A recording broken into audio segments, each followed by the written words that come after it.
WhatsApp from Facebook. Vous connaissez sûrement cette expression, n'est-ce pas? Car c'est la première expression que l'on voit lorsque nous ouvrons notre application WhatsApp. Ce terme prouve bien évidemment le rachat de WhatsApp par Facebook en février 2014 pour une somme d'environ 22 milliards de dollars. Savez-vous pourquoi?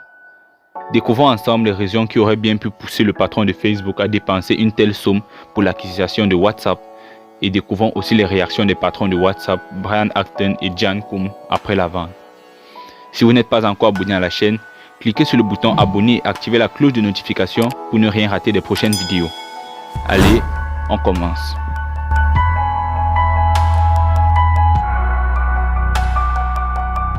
Vous avez sûrement un compte dans l'une de ces plateformes de messagerie. Et si vous me dites non, je vous répondrai que vous avez sûrement eu le lien pour regarder cette vidéo, soit sur WhatsApp ou sur Facebook. Allez, passons au plus important.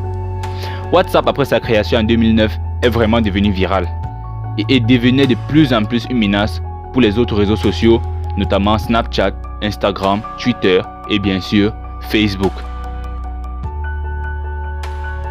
Découvrons ensemble les quelques raisons qui auraient bien pu pousser Facebook à acheter WhatsApp.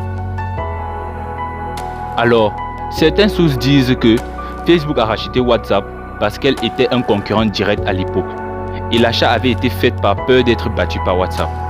Mais est-ce une raison suffisante pour dépenser 22 milliards de dollars? Faites une pause et dites-moi dans les commentaires ce que vous en pensez.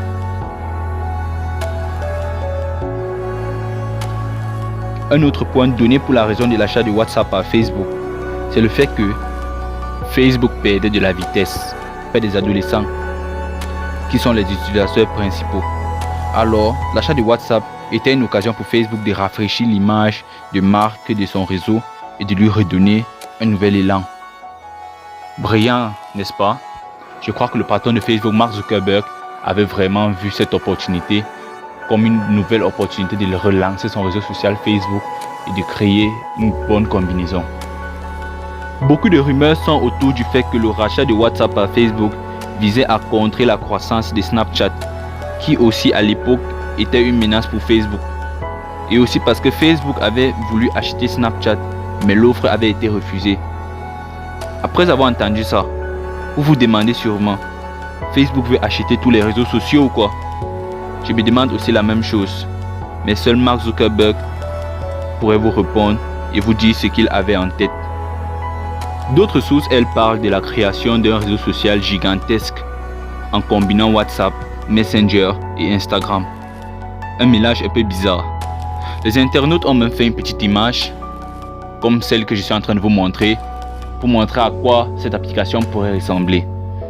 Donc, est-ce que Mark Zuckerberg avait pour intention de créer un gigantesque réseau en achetant WhatsApp, Messenger et Instagram?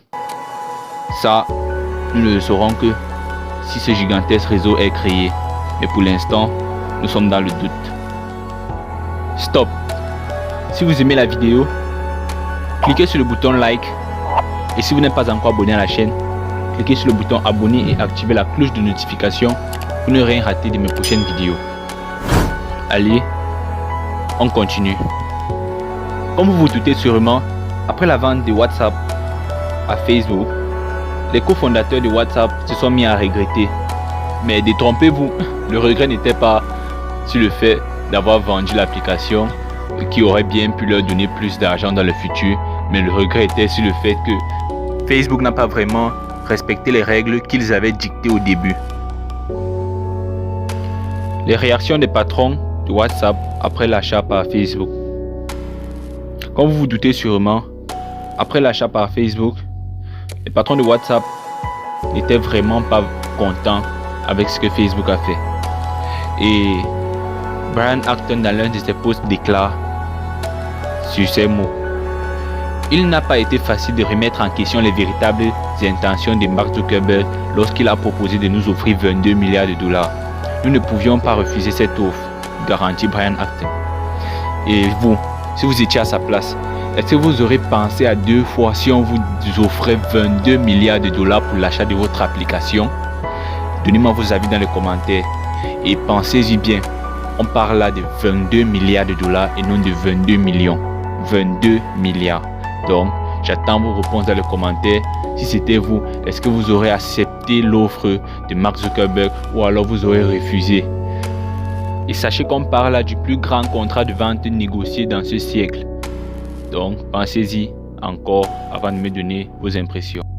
Après l'achat de WhatsApp par Facebook, le fondateur de Facebook, Mark Zuckerberg, offre une place chacun à Brian Acton et John Koum au sein du conseil d'administration de Facebook pour renforcer la confiance entre eux et ne les faisant pas se douter des véritables intentions de la plateforme.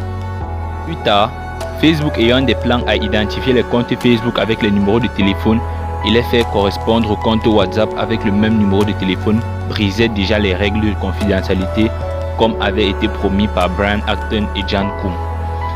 Alors Brian Acton et John Koum, les cofondateurs de WhatsApp, sont devenus très en colère, se sont mis en colère contre Facebook et ont démissionné du conseil d'administration.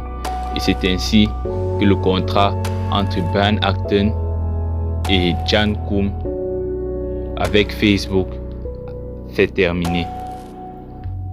Alors c'était une petite vidéo pour donner quelques petites raisons pour le rachat de WhatsApp par Facebook et les réactions des cofondateurs de WhatsApp après l'achat.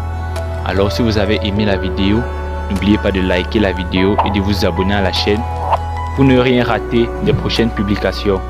Allez, on se retrouve à la prochaine vidéo.